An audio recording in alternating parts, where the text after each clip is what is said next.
ਅੰਮੀ ਇੱਕ ਬਾਜੀ ਹੋਣੀ ਆ, ਨਾਮ ਉਹਨਾਂ ਦਾ ਮਾਣੋ ਆ ਜੀ। ਸਹੀ ਨਾਮ ਦਾ ਨਹੀਂ ਮੈਨੂੰ ਪਤਾ ਜੀ। ਅੱਛਾ ਜੀ। ਉਹ ਬਾਜੀ ਹੁਣੀ ਕਹਿੰਦੇ ਕਿ ਮਾਂ ਜੀ ਨੂੰ ਕਹੋ ਮੇਰੇ ਬੇਟੇ ਤੇ ਮੇਰੀ ਨੂੰਹ ਵਾਸਤੇ ਦੁਆ ਕਰੋ ਕਿ ਅੱਲਾਹ ਤਾਲਾ ਮੇਰੇ ਬੇਟੇ ਤੇ ਮੇਰੀ ਨੂੰਹ ਨੂੰ ਨਾ ਔਲਾਦ ਅਤਾ ਫਰਮਾ ਦੇ, ਬੇਟਾ ਜਾਂ ਬੇਟੀ ਅਤਾ ਫਰਮਾ ਦੇਵੇ ਜੀ। ਅੱਲਾਹ ਪਾਕ ਅੱਗੇ ਤੁਸੀਂ ਦੁਆ ਕਰੋ, ਅੱਲਾਹ ਤਾਲਾ ਕਬੂਲ ਫਰਮਾ ਲਵੇ ਜੀ। ਅੱਛਾ जी।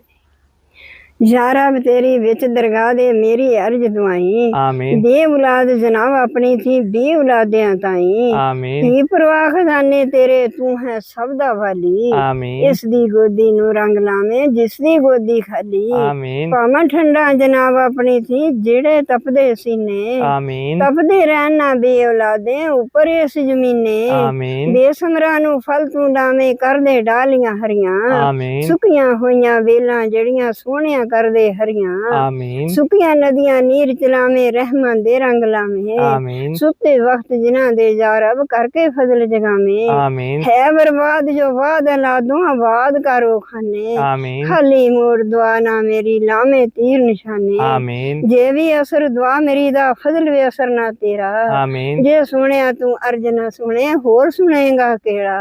आमीन।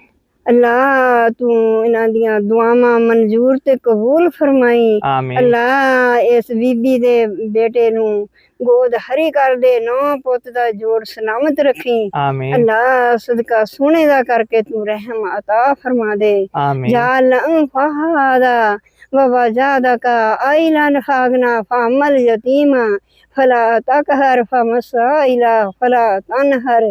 आमीन। वाम्मा बेनिमाति रब्बिका फहदिस। आमीन।